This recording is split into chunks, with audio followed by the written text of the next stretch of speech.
Hi everybody, Dan Illman, Mike Beer, race number 7 on Wood Memorial Saturday at Aqueduct is the Grade 3 Excelsior Stakes at 1 1/8. Our coverage presented by DRF Bets. Sign up for an account, get a $150 bonus. DRF.com/join is where you need to go. The promo code is TV150. And let's take a look at this field of older horses getting set to tackle the 9 furlongs. This race is kind of all about Rudy Rodriguez.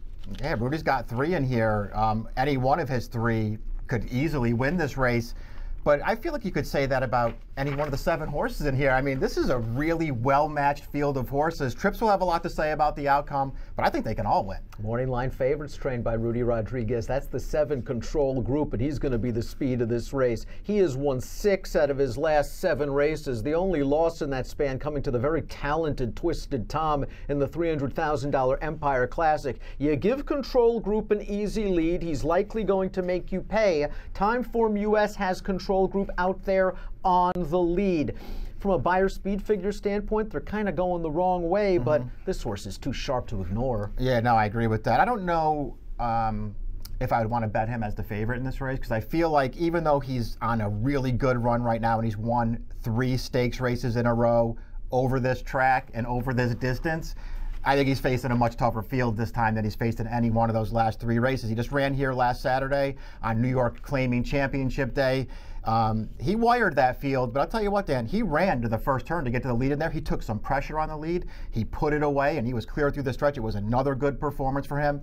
He can win this race, but I don't know if I want to bet him as the favorite. Harlan Punch, the number 5, who we see can be up close to the pace. He has a very versatile running style, reeled off 3 impressive and fast victories in short order, then came back in 3 weeks last time out and disappointed a little bit going 7 furlongs. Is it a situation where he is just a little bit past his peak, or is David Jacobson getting him ready for a big effort? Yeah, he disappointed in a big way last Saturday on that New York Claiming Championship card. He was a huge favorite in there.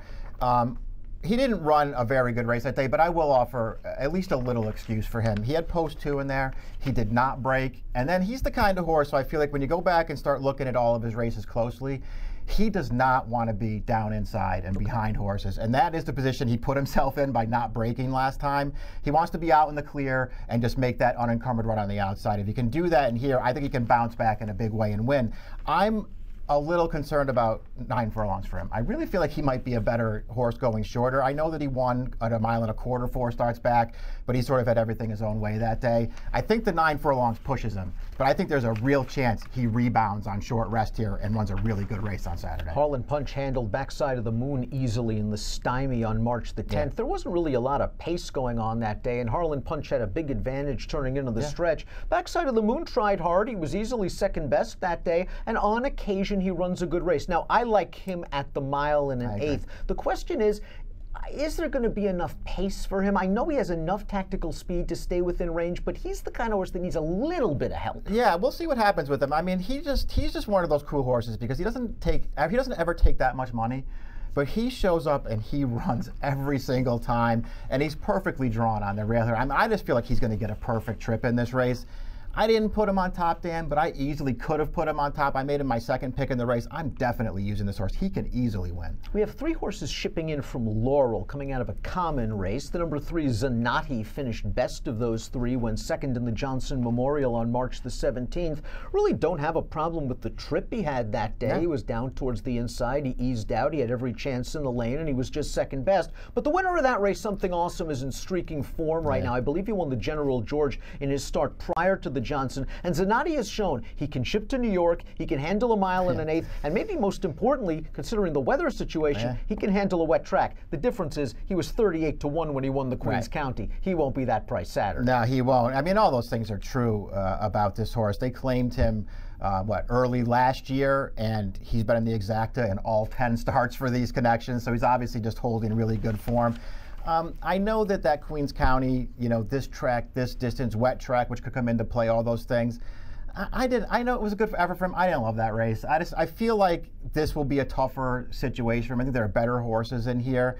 but it's really hard to knock this horse's form. I just didn't really love any of the horses shipping in for this race. Discreet Lover was no match for Zanatti in the Queens County, but this is a horse that has really always run below par on a wet track. He may need fast going, may not get it on Saturday. Last time out in the Johnson, I thought he ran okay. He ran in the Excelsior last year. Who knew that Sendin would run a 197 Beyer speed figure in that race? And when he's not completely overmatched, as he's been on several occasions, he is the kind of horse that at a decent price can hit the board. I'm not sure he's good enough to win this race, but he's not far behind the top contenders. No, he's really not. I mean, it's funny too, because they tend to come to New York with him and try him here, and they've done it several times. He just keeps running into like really good horses every time he comes here. Those Grade 1 races aside too, I mean, every time they come in here, they bump into some super sharp horse and they can't get it done. The wet track is a real drawback for him. I don't love his last 2 races either. It's not a drawback for Admiral Blue, who finished 4th in that race at Laurel. He's 2 for 3 on a wet track, 0 for 11 on dry footing. The problem is he just seems a little bit slow on paper. Yeah, I mean, he just has to find a way to get back. He ran a couple of really big races early last year for his prior trainer. If he can find a way to get back to one of those races, he could make himself pretty dangerous in here. It just feels like that may not be the kind of horse he really is. He got it done 2 starts back for Rudy. I don't know, he got a perfect trip and got it done in that race, and the race didn't come back fast, and I just didn't think he ran well at all at Laurel last time. Let's take a look at our top selections for the Excelsior. Let's talk about your top pick in here, the 4 Wild About Deb.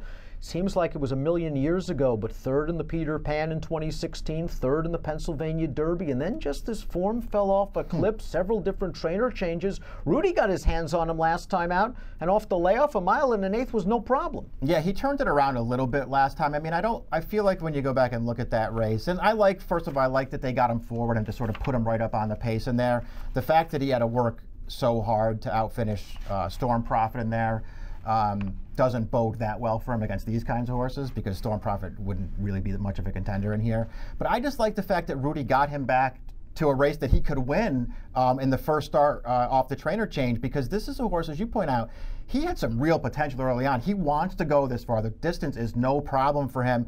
And I just sort of looked at him and felt like maybe they just pushed this hard a little bit too hard early on in his career, and maybe it backfired on them and he really lost his form. Maybe Rudy got him turned around last time. I'm giving this horse a chance to win right back. Zanatti's a hard hitter. He's very consistent from a Beyer speed figure standpoint. I'm hoping he doesn't take too much money in this race, but this is a horse that you know is usually going to fire a good shot, especially at 1 1/8, and a wet track won't hurt. He's very consistent. He'll be my top pick. You're against him, though. You're going to go 4, 1, 5, and 7, and I'll take Zanatti the 3 in the Grade 3 Excelsior. Again, if you're playing the Excelsior from home, please consider DRF Bets. $150 bonus, drf.com/join, promo code TV150, approximate post time, 4:11 Eastern on Saturday.